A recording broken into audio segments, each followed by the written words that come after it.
page 41. So we're going to talk about angle measure. Angles are not new to you. Angle measure is not brand new to you. Official notation and proper ways to read it and what it's saying and how to write it, that type of stuff, those nitpicky things, that's probably what's new to you. You probably haven't been responsible for that before. But, all right, so our definition of an angle. An angle is formed by two rays with the same endpoint. And we talked about that when we talked about opposite rays, right? If you pretend like there's arrows on the end of this, these are two rays, they have the same endpoint, it creates an angle of some sort. Even when we get opposite rays, that's still an angle, right? Because it's still two rays with the same endpoint. That's all an angle is. We can name this particular angle 4 different ways, right? Knowing how to name them and knowing what it means when it's written, those are very important. So here, I know it doesn't look like it, but there's tiny points here, so we can make them bigger if that helps. So we've got points A, B, and C. This 1 is not the angle measure, okay? If it was the measure, it would have a degree sign on it. It's just floating on the inside of the angle there, and it's just something that we can use to name it, okay? It's just another way to do it. Rarely do you have like all of this on one. Maybe if I didn't have any letters, that's all I would have, and then I could name it that way, all right? So this point here that the two rays share, this is a specific point of the, or specific, yeah, it's a specific point on the angle. What's it called? You can tell me. It starts with a V. Vertex. So this is the vertex of the angle, all right? And I can name this angle 4 different ways. When you name an angle, you use the little angle symbol. Looks like less than, but it's not really. Sometimes that's the key I have to use on the keyboard because it's easier, but it's not technically the same thing. So I could just name it with this number. I can call this angle 1. That's the purpose of the 1 being there, just to kind of name it or label it. I can also name this angle with just the vertex, so I could call it angle C. You never name an angle with 2 letters, but you can name them with 3 letters. Sometimes you have to. We'll talk about when you have to. But when I do that, I can't just take these 3 letters in any order. Like if I was going to name the plane, I could take the ABC. They could be in any order. It doesn't matter. For the angle, it does matter. I only have 2 choices. I can call this angle ACB or angle BCA. But when you name an angle with 3 points, the vertex is always middle letter. Don't ever show your English teacher your math notes because I won't always write things in a complete sentence because it's just, there's a lot of writing. Get that point across and we're good. We're like summarizing our sentences is what we're doing. All right. So that vertex is always the middle letter. And so it tells me either ACB, BCA, same thing, either way, doesn't matter.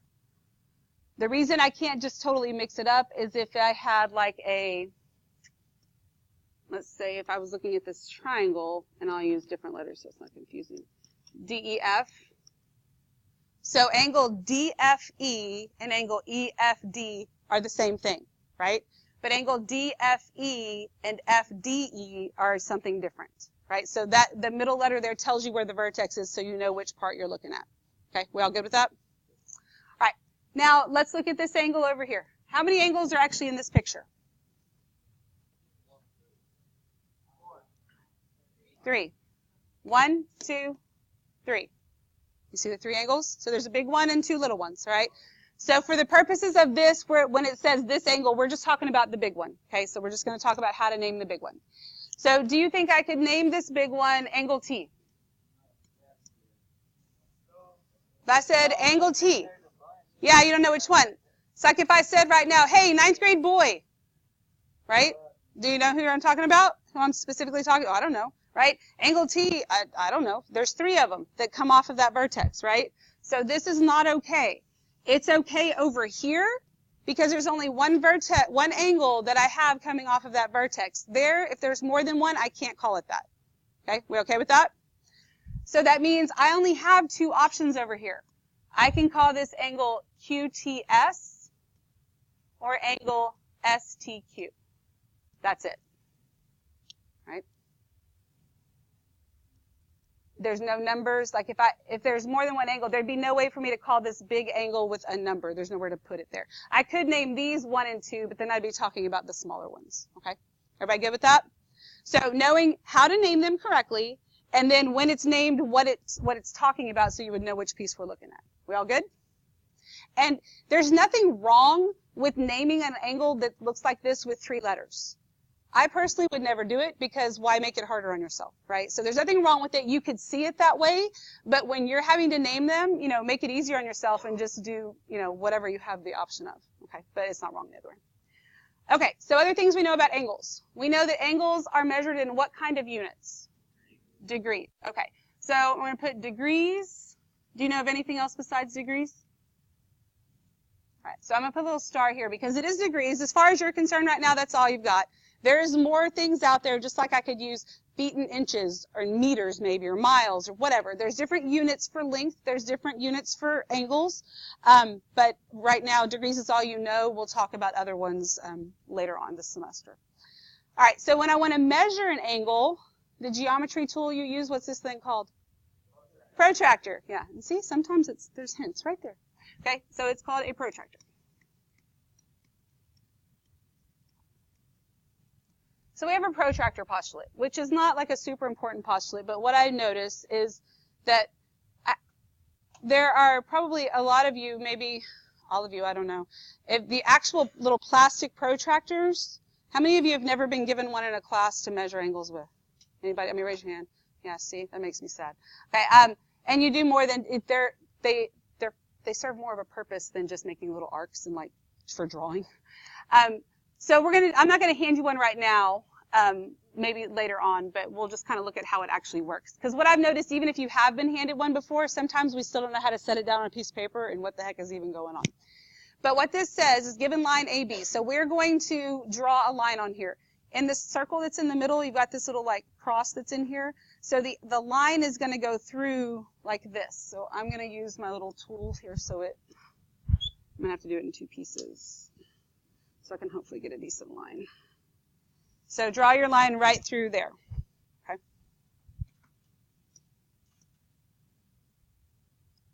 So it says given line AB. So we're going to name this line AB. Here's A. Here's B. And a point O. So point O is right there where the right there in that middle of that little circle there. So you've got line AB and point O on line AB. Then all rays that can be drawn from O can be put in a 1-to-1 correspondence with real numbers from 0 to 180. It's okay if those words don't even make that much sense. Basically, it's saying, hey, you can use a protractor to measure an angle. Okay, and I want to make sure that we understand how they work and why. So now we're going to draw another ray. I'm going to go from that point O, and I'm going to go, you probably can't read my numbers. I think you can read yours okay, but go through the one that says 70 and 110 right there. So that we're all the same and it makes sense.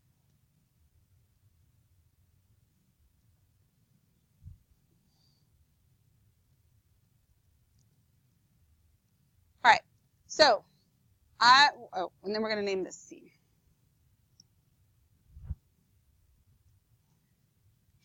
Bless you.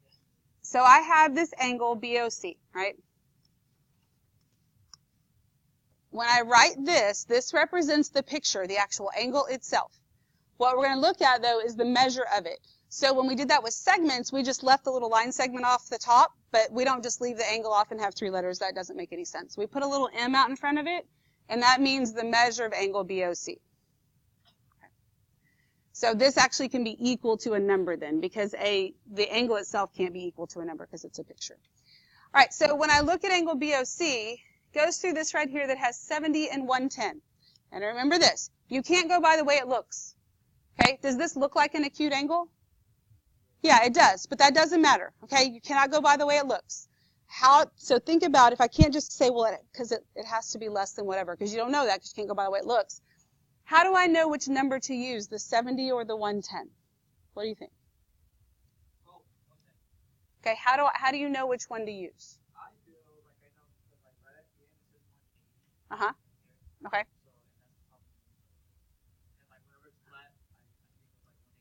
Right, okay, so this whole thing is 180 degrees, right? But I'm just looking at this part right here.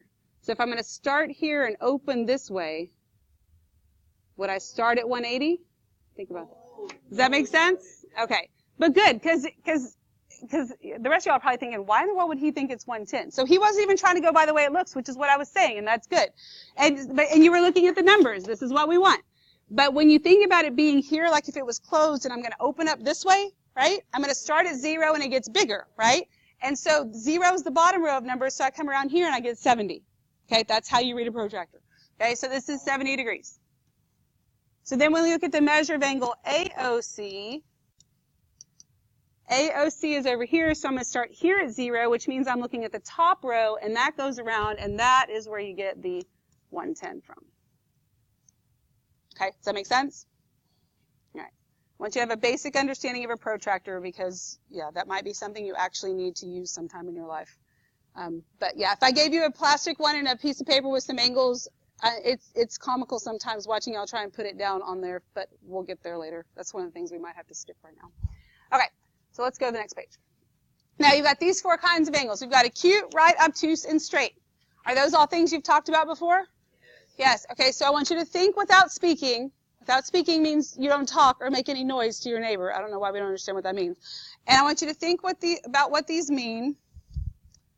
And then I'm going to have somebody tell me what they think they know about. Oh, my goodness. Woo! Turn up my sound for math time there. Okay. Elijah, where are you? Oh, right there in front of me. Okay. Tell me what you know about tell me about an acute angle. Degrees less than 90. Okay? Do y'all agree with that? Do you think he's 100% right? Yes. Anything missing from what he said? Okay. So, we all agree with Elijah, right? So you're telling me that a negative 283 degree angle is an acute angle? All right. Okay, so let me ask you this. Can you have a negative 283 degree angle? No, it's not. Yeah, actually you can. Okay. All right. Here's the thing. This is the number 1 on a long list of things that you've been lied to about. Okay? Because you've probably been told negative angles don't exist, right? They do exist. They totally exist. What you should have been told is you won't get any answers that are negative angles because then what we're doing right now doesn't make sense with negative angles, but they exist. You need to know they exist. We will talk about them next semester. They don't have to make any sense to you right now. If you get an angle right now that is a negative angle, your answer is going to be wrong because you're not going to have a negative angle in a triangle. Okay, I'll make it make sense to you later. I want you to know, though, that they do exist. We're just not going to get them as answers. Okay, all right, thank you. Are you leaving? You want me to give you what we're doing today? Just so you're, okay. All right, stay dry. It's like pouring down rain out there. Okay, good. Have a good day. All right. Don't have to find the absolute value. It's a good thought, though. But how can we change it? Because right now we're not getting negative angles anyway. Yes, sir. Is it Rico? Okay. Tell me what you're thinking. Very good. So that we eliminate that stuff. And we can write that out in words, but here's the nice thing about math, too, is we can write it in math language and just say x is going to represent our angle, so it is between 0 and 90. Okay? So it's not just that it's less than 90. That's probably the only definition you've ever been told, okay? And so that's not your fault. I've got a lot of fixing to do, okay? But you're being told that by somebody that I guess doesn't fully understand the math or whatever. I don't know. I've seen that definition written down on stuff you could like buy at the store, but whatever. That's not it. It's greater than 0 and less than 90. Again, you don't have to understand the negative angles. It is what it is. All right. So then a right angle. Tell me about a right angle, Catherine.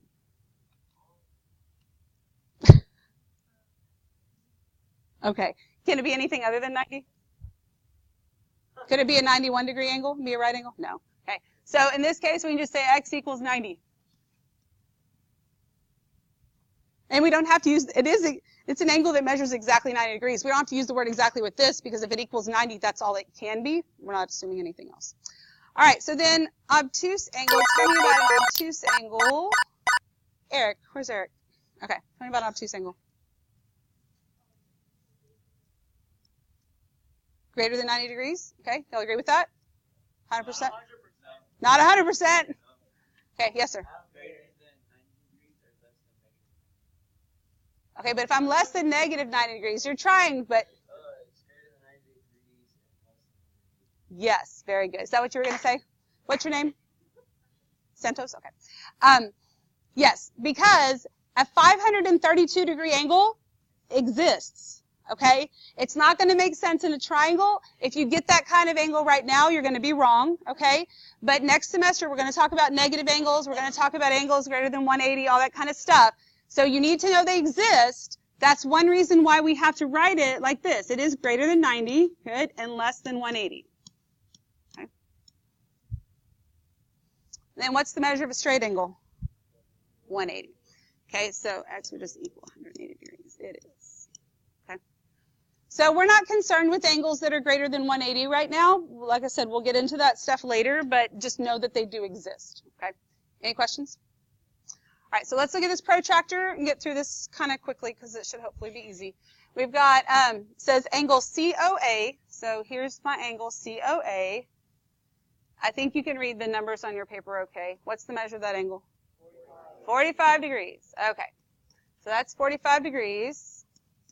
And then I need the measure of angle DOA, which is this angle. This whole thing. 115. Because I'm starting over here. 115. Do you understand why it's not? Okay. So 115. And then I want the measure of angle DOC. Now, can I pull that number off the protractor? No. I have to do some math, right? So could I just do 115 minus 45? Okay, so that's okay right now. Officially, that's not really correct, but we'll talk about why in just a minute. So what is, oh, that's 44. What's 115 minus 45? 70. Okay. So we can use a protractor, okay, yes? Okay. All right, so a little bit more about angles. Two angles are congruent if and only if they have equal measure. Their measures are equal, the angles are congruent. Remember, those are two different categories of things. Congruence deals with figures and pictures. Equality deals with numbers. So these angles right here, so they have these little arc marks, that means that these two angles are congruent. That means their measures are equal. I have no idea what the measures are, but I know that they're equal, okay? If I have another set of angles that are also congruent to each other, but if I just do this, what I'm saying is that all four of them are congruent to each other. But I want to say that these are different, so I'm going to put a second little arc in there, okay? So that means these two angles are congruent to each other, and these two angles are congruent to each other. There is another way to do it. I don't know if it's necessarily like an older way to do it. You just don't see it that often. I won't ever do it this way. It is possible you could see it on something, though, so I want you to know that what it means. That means the same thing.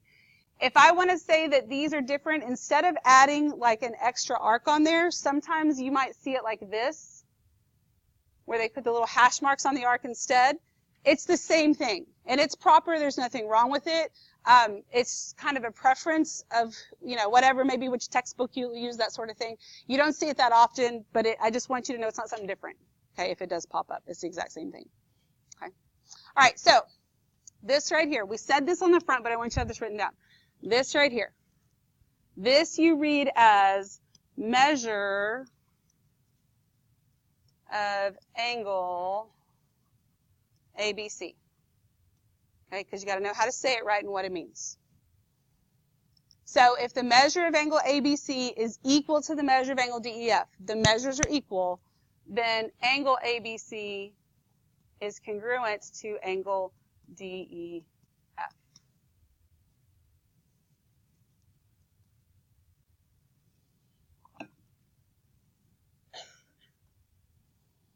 Okay, everybody okay with that? All right, good. So you just got to make sure you understand what congruent means and the difference between congruence and equality. All right, so now we have the angle addition postulate. We already had the segment addition postulate. There's a few addition postulates. Just like the segment addition postulate, it's simple. It means that this piece plus this piece equals the whole thing, okay? But we can't write it out like that. So, yeah, well, we'll just let them be whatever. All right, so if point B is in the interior, so this is the interior of the angle, this is the exterior, right? So it's in the interior of angle ADC, then here's the stuff that has to go with it. The measure of angle ADB plus the measure of angle BDC is equal to the measure of angle ADC. So angles are kind of simple, but when you have all those letters, they're kind of like the same letters, but in different order and just mixed up a little bit. It can get very confusing. And so looking at a picture so you can keep up with what's what is almost completely necessary. You have to draw them anyway, but just so that you can keep track of it and don't get it all mixed up. Okay, but that's just saying this piece plus this piece equals the whole thing. We'll be fine. Just, all right. Okay. Now, AOC is a straight angle. AOC is a straight angle. So what does that mean the measure is? 180.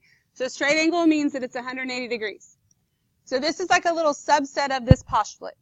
That's still an angle down there. We can still use angle addition, so I'm going to start off writing it just like that. This piece plus this piece equals the whole thing. So the measure of angle AOB plus the measure of angle BOC equal to the measure of angle AOC, right? So it looks like we just totally repeated the same thing. The difference is, first of all, we're going to fix something here, but this works for any angle, whatever the measure of the angle is, right? So this angle right here, ADC, could possibly be a 120 degree angle. Does it look like one? No. Does it matter? No. Okay? So just know that you can't go by the way it looks. This could be anything. This in particular is a straight angle. Even if it didn't say that, one of the very few things that you're allowed to assume in math is that you have a line. If I draw this and I say, is this a right angle? What's your answer? Maybe. No, you can't say yes, you can't say no. In junior high, I know, you were asked to look at that and go, yeah, that's a right angle. Makes my skin crawl. No, you assume nothing. Unless you're told or it's labeled, you don't know. And so when I start to really push that with you, then sometimes people are like, well, how do I know that's a line? How do I know that's not 179.9 repeating? Those are good questions that you're thinking that. But just know for a line, nobody's trying to trick you. Okay? Like if it looks like the intention is a line, it's a line. Okay? And then if it's not really 180, you'll be told somehow. Okay? So because of this is like a special case. These two add together, yes, they equal the measure of angle AOC, but if it's a straight angle, do I always know what this measure is? Yes. So I can substitute that and just make that into 180 degrees. It may seem silly to do that because you're like, well, I could just use this and clearly we'd get to that point, right? But if we were doing that in a proof, having this said, it would save us a few steps and we wouldn't have to explain ourselves all the way out. Okay? We good? Questions? All right. Next page. All right, so measure of angle ABD is 37. So I'm going to label that. ABC, this whole thing, is 84. Find the measure of angle DBC. All right, so I don't know what DBC is. I'm going to put an X there. Is this a pretty easy question?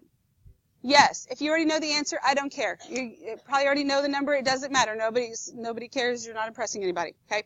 Because on the last one, I let you just subtract, but I said that's not really legal. Because remember, you have to have a rule that allows you to do everything you do.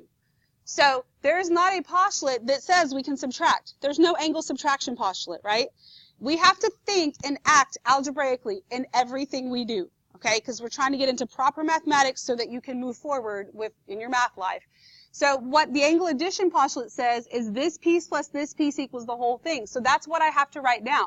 X plus 37 equals 84. I don't care how easy the question is. That step right there is more important than the answer, okay? Because this step is the application of what you're doing, okay? So the answer is usually the least important part of all of it. Sometimes I'll just give you the answer. Here's the answer. You want it? I'll give it to you. But you better show me how to get there, okay? So now to solve for X, what do? Subtract 37, and what do you get? 47, right? And then nobody asked me for X. I got to actually answer the question. So the answer is 47 degrees. Okay? Does that make sense? So process is important. Okay? Big time important. All right. Yes, sir. Okay. So if I made you do a proof, which this is why sometimes we make you do proofs of everything. My reason for being able to do this is the angle addition postulate. Then I can get here because I use the subtraction property of equality and then the substitution property, right?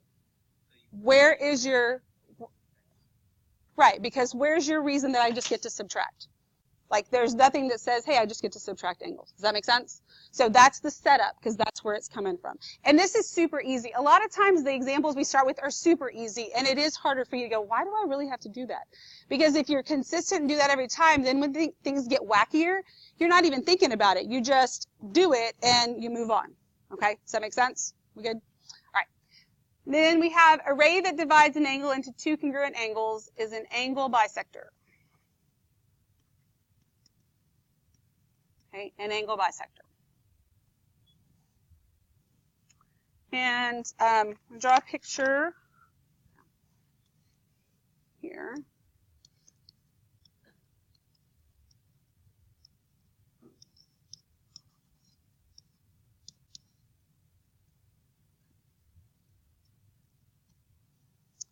So this ray right here, right now, divides the angle into two angles.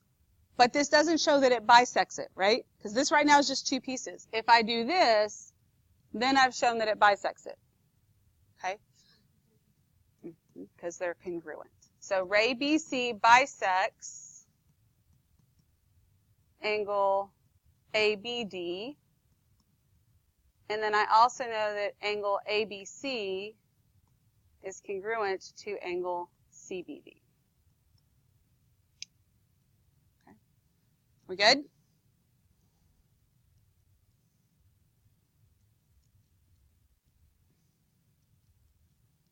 Make sense? Two congruent pieces. That's what a bisector is. Okay. All right. So this says ray BD bisects angle ABC. Now, do I have any clue how big ABC is? No. So I just draw an angle. So it's, big enough so I can label some stuff.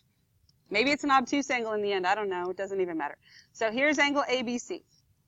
And then BD bisects it. So I draw in BD, and then I have to label that these are congruent to show that it bisects it. Then I label what I have. ABD is 6x plus 3. DBC is 8x minus 7. And I'm looking for the measure of angle ABD. All right, so can I use the angle addition postulate here? Piece plus piece equals the whole thing. So if I add 6x plus 3 plus 8x minus 7, what do I set it equal to?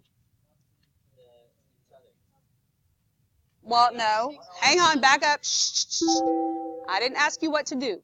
I asked you, you said I could use the angle addition postulate. So the question is, if I add 6x plus 3 plus 8x minus 7, what do I set it equal to? We don't have anything, right? If I told you the whole angle was 100, then we could set it equal to 100, right? But I have nothing to put there. Teachers and students who are experiencing some bad weather right now with lightning, close proximity of the campus. So when the bell rings, students that need to go to the portables, report to the dining hall. Do not go outside. Report to the dining hall. Portable teachers will keep students in the portables until further notice. No one should be outside. Students who need to report to the portables, go to the dining hall. Do not try to go to the portables. Portable teachers, keep your students in the portables until further notice. Thank you. Yes.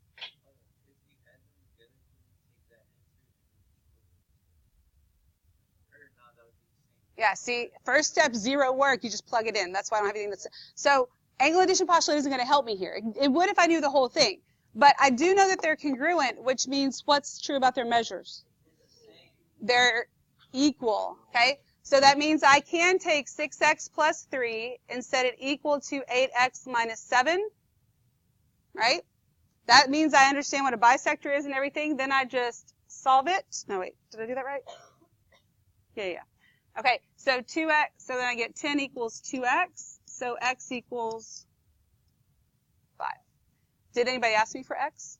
No. So I got to go plug it back in. So the measure of angle ABD is equal to, 6 times 5 plus 3. So that is 33 what? Degrees. Good. All right. Questions about that? All right. So go ahead and draw and label the next one. I'm going to pass out your homework and then we'll work through that one.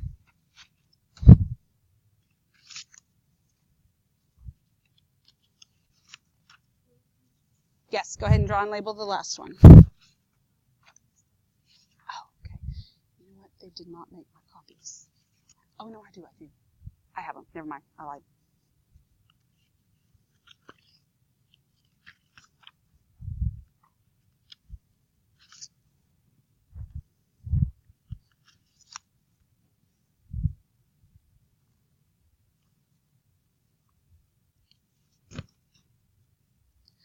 I forgot to mention, it was on your calendar, but you have a quiz tomorrow. It is over the stuff we did Monday, Tuesday, and Wednesday. If you were absent tomorrow, okay, and I hate doing something that the last day of the 6 weeks, but I didn't have a choice because of this crazy 6 weeks. If you were absent tomorrow and you missed the quiz, the only way I can put that grade into my grade book before I have to verify on Monday is if you come in before school to make it up.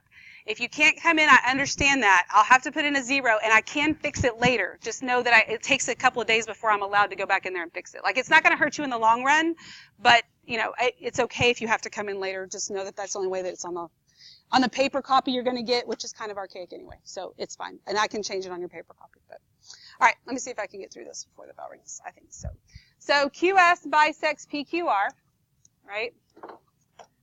So PQR. Now, somebody did ask me earlier, like, if I know this has to be Q, does it matter which one's P and which ones are? And the answer is no. Your picture would just be upside down compared to mine, and it's fine, right? Then I label. So this bisects it. So then I label, this is 5y minus 1. And then this whole thing is 8y plus 12. Okay. So can I set 5y minus 1 equal to 8y plus 12? These two are equal? No, heck no. Look at your picture. That makes absolutely no sense, does it? No. So I could do angle addition. I'm using y's. I don't know what this is. Can I put a y here? No. If you've already used the variable, you can't just throw a y in there. Throwing an x in there gives me another variable, which makes things even worse. What do you know this has to be right here? 5y minus 1. So can I set 5y minus 1 equal to 5y minus 1? Yep, and then when you go to solve it, what happens? Bad things happen, right? That isn't going to get you anywhere. So I can't set those equal to, so can I use the angle addition postulate here? Yes, listen very carefully to the words coming out of my mouth. There is no angle multiplication postulate. I can't even say the word. So it's not 2 times that. I realize it gets you the same answer, but the postulate is an addition postulate. So it is 5y minus 1 plus 5y minus 1 equals 8y plus 12. Does that make sense?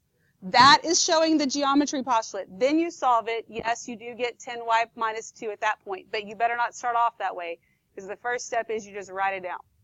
So then we get 2y equals 14, y equals 7. Nobody asked me for y, right? So then I got to plug it back in. I'm plugging it into PQS.